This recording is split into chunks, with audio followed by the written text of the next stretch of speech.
Indian land, once thought barren and useless, may now be worth millions because of the wind that blows across it. To develop all of the wind resources in the northern plains would mean, turbines across the prairies in a huge scale.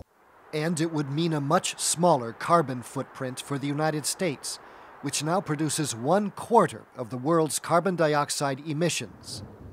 Unlike gas and coal, wind is clean and renewable, and there's plenty of it in Indian country, enough to produce 15% of the nation's electricity. We have resources that are available that provides an answer to not only America's problem, but the world's problem. But time is running out.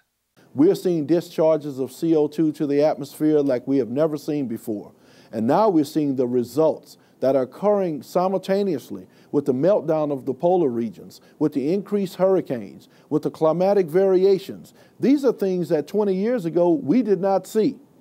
Groups like the National Wildlife Federation are worried that global warming will undo much of their past conservation work unless clean energy resources like wind are developed without delay. 4 years ago, the Rosebud Sioux of South Dakota built the first Indian-owned commercial wind turbine. Its power feeds their casino and nearby Ellsworth Air Force Base. More turbines are on the way. We feel that that's a commitment we have that respects our protection of the sacredness of Mother Earth.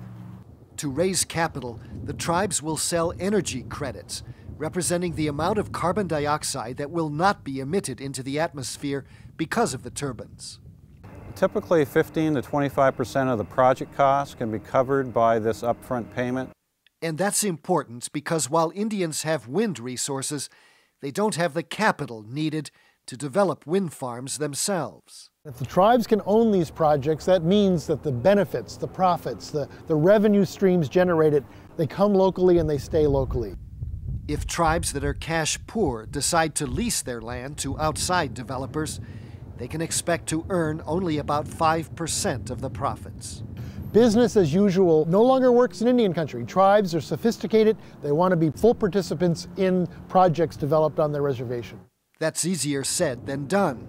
Unlike other power developers, Indians cannot use a small federal subsidy to develop their wind farms because tribes pay no federal taxes.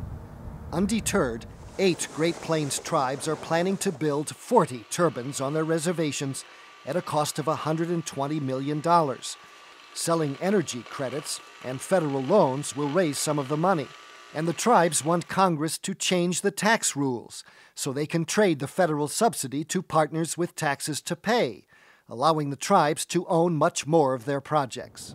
If they succeed, and the Senate has already approved the idea, tribes say the 80-megawatt project will create jobs, bring $12 million a year to the reservations, and keep 250,000 tons of CO2 out of the atmosphere each year.